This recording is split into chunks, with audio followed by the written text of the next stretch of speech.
बिस्मिल्लाहिर्रहमानिर्रहीम। अस्सलाम वालेकुम। कैसे हैं स्टूडेंट्स आप लोग? उम्मीद करता हूँ कि आप बिल्कुल ठीक ठाक होंगे। हम अपने लेक्चर्स का सिलसिला एक बार फिर स्टार्ट करने जा रहे हैं। तो आज का जो लेक्चर है वो पोइट्री पर है और पोइट्री की एक जो है famous poem, collection of poetry में फेमस पोएम है the echoing green. William Blake ने ये पोएम लिखी है। आज हम उसको डिस्कस करेंगे। फर्स्ट ईयर के सिलेबस में भी ये पोएम शामिल है। उसके अलावा मास्टर के जो सिलेबस है उसमें भी जो है ये पोएम शामिल है। तो इस पोएम को हम स्टार्ट करते हैं, द इक्विंग ग्रीन। तो डियर स्टूडेंट्स, इस पोएम को स्टार्ट करने से पहले ना मैं कुछ चीज़ें आपको बताना चाहूँगा। आप ज़रा अपनी कॉपी और पेंसिल निकाल लें और उसको नोट करें। बड़ी ज़रूरी बातें हैं। अ, इस पोएम को स्टार्ट करने से पहले मैं आपको बताना चाहूँगा कि स्कूल ऑफ थॉट्स पोइट्री में कितने हैं और वो कौन-कौन से हैं और उनकी कौन-कौन सी ट्रेड्स है, कौन-कौन सी उसकी कैरेक्टरिस्टिक्स है। तो ये ना थोड़ा-सा नोट कर लिए। इसका मैं एक ब्रीफ सा इंट्रोडक्शन जो है वो आपको दूँगा ताकि आप लोगों को पोएम को समझने में आसानी हो। और पोएम को अगर आप क्रिटिकली उसका एनालिसिस करने जा रहे हैं या एक्सप्लेनेशन करने जा रहे हैं, तो डेफ़िनेटली उनमें ये चीज़ें आपको लिखना जो है ये बहुत ज़रूरी होंगी। तो इस पोएम को स्टार्ट करने से पहले मुझे इस चीज़ को बताना है कि पोएट्री के बेसिकली 2 स्कूल ऑफ थॉट्स हैं। एक क्लासिकल है और एक रोमांटिक्स है। क्लासिसिज्म एंड रोमांटिसिज्म, ये 2 डिफरेंट स्कूल ऑफ थॉट्स हैं। क्लासिसिज्म वो थॉट है जो कि ग्रीक और लैटिन लिटरेचर से चलता आ रहा है, ठीक है? और रोमांटिक्स जो है ये बाद में शामिल हुआ। क्लासिक्स या क्लासिसिज्म एक ऐसी टर्म है पोइट्री की जिसमें जब पोइट जो बात करता है ना तो उसके अंदर इम्पर्सनल जो है इम्पर्सनल व्यूज शामिल होते हैं, ठीक है? उसमें रियलिज्म शामिल होती है, ह्यूमर शामिल होता है, स्टायर शामिल होता है। और स्टायर का बेसिक मतलब जो है वो रेफर्मेशन ऑफ सोसाइटी होता है। जबकि अगर मैं रोमांटिक्स की बात करूं तो रोमांटिक्स जो है ये पर्सनल होती है, ठीक है? इसमें पर्सनल थॉट्स पेश किए जाते हैं, ठीक है? उसके साथ-साथ जो क्लासिक्स है वो रियलिज़्म पर बेस कर रही है, जबकि जो रोमांटिसिज़्म है ये इमेजिनेशन पर बेस करती है, ठीक है? उसके अलावा जो रोमांटिसिज़्म है इसके अंदर जो है लव फॉर पास्ट होता है। रोमांटिसिज़्म में जो है उसके अलावा लव फॉर नेचर शामिल होता है। अगर हम इनके पायनियर्स की बात करें तो वर्ड्सवर्थ, एस.टी. कॉलरिज, ये वो पोएट्स थे जिन्होंने नेचर की बात की है, जिन्होंने इमेजिनेशन की बात की है। तो ये 2 डिफरेंट स्कूल ऑफ थॉट्स हैं। हमारी आज की जो पोएम है विलियम ब्लेक की द इक्विंग ग्रीन, इसके अंदर भी हमें रोमांटिक्स का टच मिलता है। लेकिन हम विलियम ब्लेक को प्योर रोमांटिक पोएट नहीं कह सकते बल्कि हम इसको प्री रोमांटिक पोएट कहते हैं। उसकी रीज़न ये कि ये जो रोमांटिक एज है जो कि अप्रॉक्सीमेटली 1792 के बाद स्टार्ट हुई थी, तो ये पोएट उससे पहले के हैं, ठीक है? और इनके स्कूल ऑफ थॉट्स जो हैं वो इनका जो थिंकिंग स्टाइल है, इनका जो राइटिंग स्टाइल है, वो बिल्कुल वही है जो कि रोमांटिक्स ने फॉलो किया है। मिसाल के तौर पर इस पोएम के अंदर हमें लव फॉर पास्ट भी मिलता है। इस पोएम के अंदर हमें जो है लव फॉर नेचर भी मिलता है। उसके साथ-साथ विलियम वर्ड्सवर्थ ने कहा था कि जो पोएट्री है ये प्योर लोगों की लैंग्वेज है, प्योर लोगों का ये काम है। तो इसके अंदर जो लैंग्वेज यूज़ की जाएगी वो भी प्योर लैंग्वेज ही यूज़ होगी। लिहाज़ा उसके करीब प्योर लैंग्वेज जो है वो रूरल लैंग्वेज है और रूरल लैंग्वेज जो है उनके अंदर जो है वो सिंप्लिसिटी जो है वो बहुत ज़्यादा पाई जाती है। लिहाज़ा जो रोमांटिक्स हैं उनके मुताबिक जो है वर्ड्सवर्थ के मुताबिक जो है जो पोइट्री है उसकी लैंग्वेज जो है उसका जो डिक्शन है दैट मस्ट बी सिंपल। अब इन 3-4 चीजों को आपने जेन में रखना है। सबसे पहले लव फॉर नेचर, उसके बाद लव फॉर पास्ट, उसके बाद इसका डिक्शन। इन 3 चीजों को आपने सामने रखते हुए इस चीज को डिसाइड करना है आपने। साथ साथ जब मैं पोइम पढ़ूंगा तो साथ साथ उसको एक्सप्लेन भी करता जाऊंगा, एनालिसिस भी करते जाएंगे और आपके शॉर्ट आंसर्स भी इसमें से तैयार होते जाएंगे। ठीक है, तो आपको पता चलेगा कि ये बेसिकली ये पोइम जो है ये रोमांटिक पोइम है या क्लासिकल पोइम है। तो स्टार्ट करते हैं जी। The echoing green by William Blake. The sun does arise. The sun does arise. अब सन से पहले दी लगा हुआ है। मेरी बात है, जैसे कि मैंने पहले कहा है कि ये लेक्चर जो है बहुत इंपॉर्टेंट लेक्चर है, बहुत बहुत बहुत इंपॉर्टेंट लेक्चर है। ये सिर्फ आपको पोइट्री के बारे में नहीं है, बल्कि उसके साथ साथ आपको मैं इसमें ग्रामर भी सारी बताता जाऊंगा, कुछ बेसिक रूल्स उसके रिवाइज होते जाएंगे। उसके साथ साथ जो है आपकी वकैब जो है उसमें भी इजाफा होता जाएगा। मैं सिनोनिम्स के हवाले से भी बात करूंगा। तो शायर कहते हैं the sun does arise, the sun does arise. Sun से पहले उसने आर्टिकल का यूज किया हुआ है।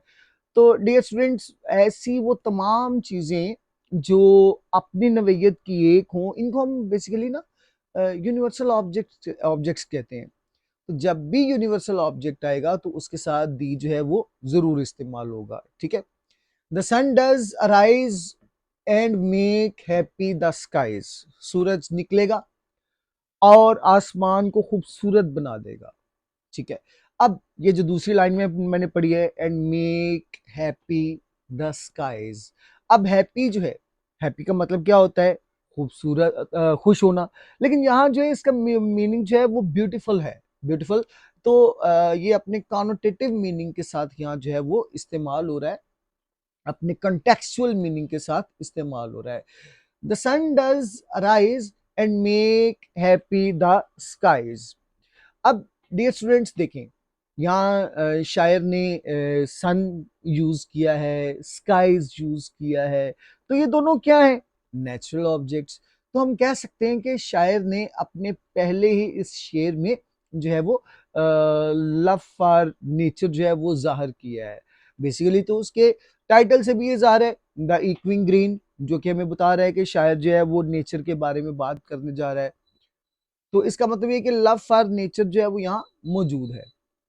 तो द सन डज राइज, सूरज निकलेगा, and make happy the skies, और आसमान को खूबसूरत बना देगा। The merry bell rings, the merry bells ring, और खूबसूरत आवाजों वाली घंटियां बजेंगी टू वेलकम द स्प्रिंग, मौसम बहार को खुश आमदीद कहने के लिए। ठीक है, अब शायर ने अपने इस पहले स्टेंजा में हमें जो नेचर की तरफ जो है वो इंक्लाइन करते हुए जो है वो बात की है कि जब सूरज निकलेगा आसमान खूबसूरत हो जाएगा, और जब खूबसूरत और खुशगवार किस्म की घंटियां बजेंगी तो वो मौसमी बहार को खुश आमदेद कहने के लिए। तो यहाँ जो है अगर आप देखें, अगर आप अपनी बुक निकालें तो स्प्रिंग से पहले जो है वो दी लगा हुआ है। जो एजे थॉम्सन है वो अपनी बुक में लिखते हैं कि जो सीजन्स है ना उनसे पहले दी इस्तेमाल नहीं होता। ठीक है, जैसे स्प्रिंग है, द स्प्रिंग गलत है, उनसे पहले आर्टिकल इस्तेमाल नहीं होगा। इसी तरह समर है, उससे पहले। लेकिन उन्होंने कहा कि समर और विंटर के साथ आप दी इस्तेमाल कर सकते हैं, लेकिन स्प्रिंग और ऑटम के साथ नहीं। लेकिन अगर आप गौर करें तो यहाँ पर आपको स्प्रिंग का एस बड़ा दिखाई दे रहा है। इट मीन्स कि ये एक प्रॉपर नाउन है। ठीक है, तो इसलिए प्रॉपर नाउन के साथ जो है वो आर्टिकल लगा हुआ है। The skylark and thrush. अब स्काई लार्क और थ्रुश क्या है जी? These are two birds. तो शायर ने एक बार फिर बर्ड्स की बात की है, नेचर की बात की है, लव फॉर नेचर जो है वो मौजूद है।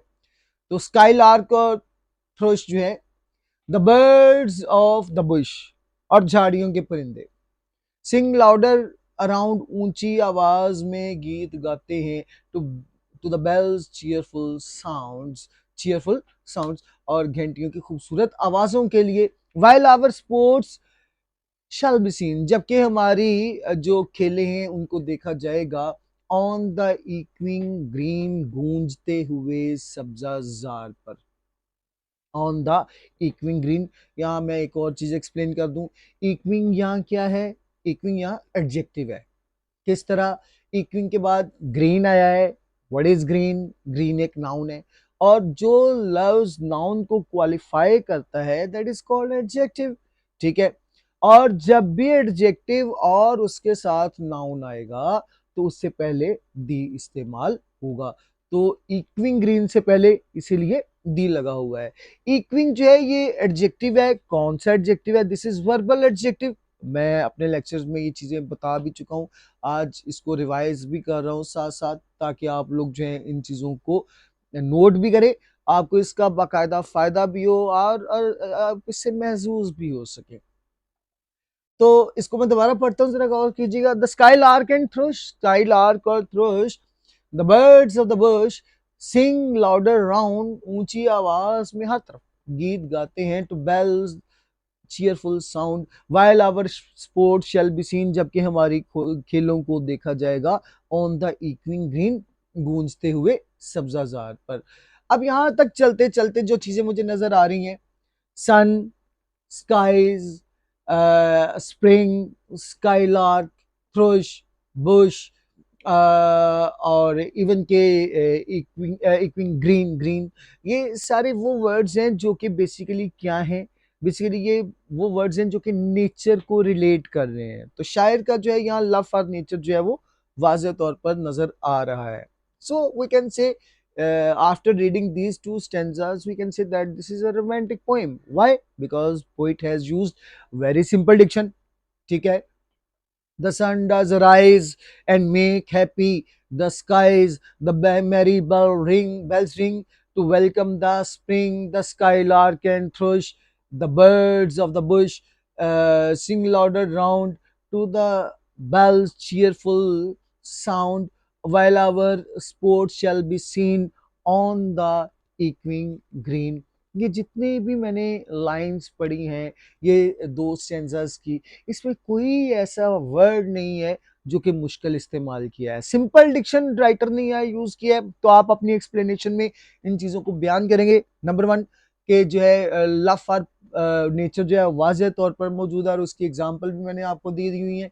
इसी तरह उसके अंदर जो है वो सिंपल डिक्शन जो है ये भी मौजूद है। तो इन दो स्टेंजास के बाद हम तीसरे स्टेंजास की तरफ आते हैं जी। Old John with white hair, बूढ़ा जॉन अपने सफेद बालों के साथ, डज लाफ अवे केयर, परेशानियों से दूर हंसता है। अब यहाँ पर मुझे ना वर्ड्सवर्थ की एक पोइम, एक लाइन याद आ रही है कि वो अपनी पोइम टिंटन एबे में बताते हैं कि जो नेचर है दैट इज नर्सिंग, वो एक नर्स के तौर पे काम करती है, नेचर इज बामिंग। तो देखिए जो बूढ़ा जॉन है वो इस वक्त कहाँ मौजूद है, वो जनाब इक्विंग ग्रीन में मौजूद है, जहाँ पर बुश है, बुश बर्ड्स ऑफ बुश है, जहाँ पे स्काई लार्क है, जहाँ पे थ्रुश है, जहाँ पे आसमान पर जो है जो सूरज पूरी आबोताब के साथ चमक रहा है और आसमान को खूबसूरत बना रहा है, तो वो नेचर के दरमियान मौजूद है। तो नेचर जो है वो उसको परेशानियों से दूर लेकर जा रही है, ठीक है। बिल्कुल ऐसे मैं यहाँ एक रेफरेंस जो है वो ऐड करूंगा विलियम डेवियस की पोइम का। उन्होंने लेयर पोइम जो लिखी है उसमें वो कहता है कि व्हाट इज दिस लाइफ, ये एक ऐसी जिंदगी है इफ फुल ऑफ केयर, अगर परेशानियों से भरी है, we have no time to stand and stare. तो आप देखिए कि हमारे पास वक्त नहीं है खड़ा होने का और गौर से देखने का, no time to see beneath the, no time to stand beneath the boughs, और शाखों के नीचे खड़े होने का वक्त नहीं है, एंड स्टेयर और गौर से देखने का, as long as sheep or cows, जिस अंदाज में जितनी देर तक भेड़ बकरियां देखती हैं। तो शायर ने ना यहाँ पर थोड़ा सा नेचर को बयान करने के साथ साथ थोड़ा सा जो है वो शायर से भी काम लिया है। उन्होंने कहा कि हमसे तो अच्छे जनाब भेड़ बकरियां हैं जो कि नेचर की, अल्लाह ताला की बनाई हुई चीज़ों से ज़्यादा लुत्फ़अंदोज़ होती हैं। तो जो वर्ड्सवर्थ की जो थ्योरी है कि जो नेचर जो है it is warming, it is nursing. तो old John with white hair does laugh awake care. बूढ़ा जॉन अपने सफेद बालों के साथ, बूढ़ा हो चुका है ना अब बेचारा, सारी उम्र की परेशानियां हैं, लेकिन इस वक्त वो नेचर के दरमियान मौजूद है। तो डज लाफ अवेक केयर, परेशानियों से दूर वो जो है हंसता हुआ दिखाई देता है। Sitting under the oak tree, और वो बरगद के दरख्त के नीचे बैठा हुआ है। अगेन जो है ओक एक दरख्त का नाम है, बरगद का दरख्त, तो शायद ने एक बार फिर जो है वो नेचर की बात की है। अमंग द ओल्ड फॉक, बूढ़े लोगों के दरमियान बैठे हुए। Old John with white hair, बूढ़ा जॉन अपने सफेद बालों के साथ, डज लाफ अवे केयर, परेशानियों से दूर हंसता है। सिटिंग अंडर द ओक, बैठे हुए दरख्त के नीचे बरगद के। अमंग द ओल्ड फॉक, बूढ़े लोगों के दरमियान। They laugh at our play, वो हमारे खेलों पर हंसते हैं, वो हमारे खेलों से खुश होते हैं। दे laugh at play and soon they all से, और जल्द ही वो सब लोग ये कहते हैं, such such were the joys, such such were the joys. हाँ हाँ हाँ भाई, इस तरह की हमारी खुशियां थी। When we were all, when we all girls and boys, जब सब हम सब लड़के और लड़कियां थी।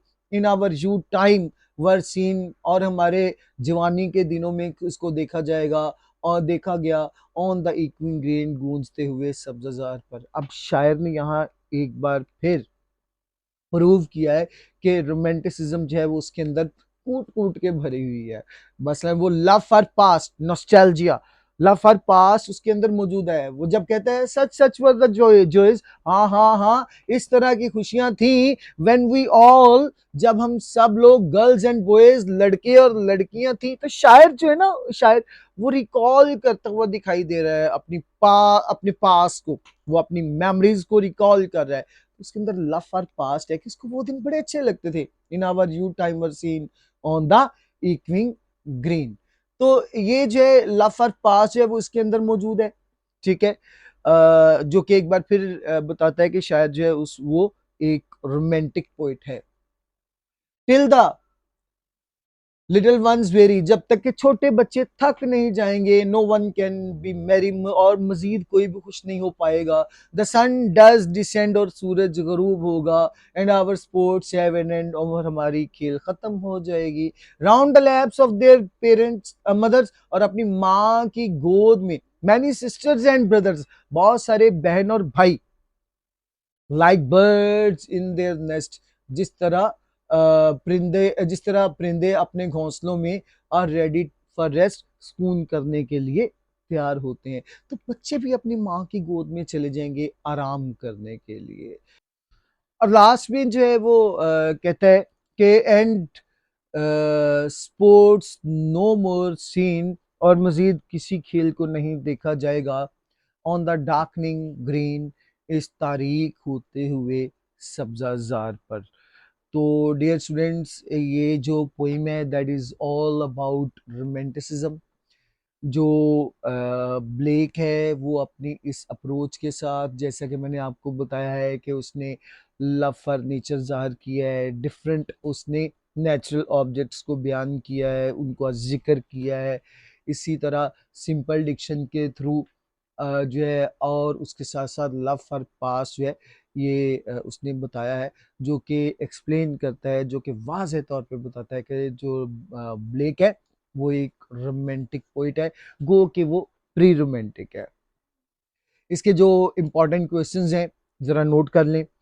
Number one, what is the basic theme of the poem? What is the basic theme of the poem? Number two, what type of poet is William Blake? उसके बाद ये भी हो सकता है कि define the characteristics of a romantic poet. उसके साथ what type of diction has been used by William Blake. उसके अलावा नेक्स्ट क्वेश्चन है कि define the example of nostalgia और love for past from the poem. और उसके अलावा define the ending scene of the poem. उसके अलावा William Blake is a romantic poet with simple diction. ये वो क्वेश्चन है जो कि आपको पूछे जा सकते हैं। उम्मीद है कि आप लोगों को कुछ ना कुछ अफाका हुआ होगा, कुछ ना कुछ बेहतरी आई होगी। अगर कोई क्वेश्चन हुआ तो मुझसे ज़रूर पूछिएगा। अल्लाह हाफ़िज़।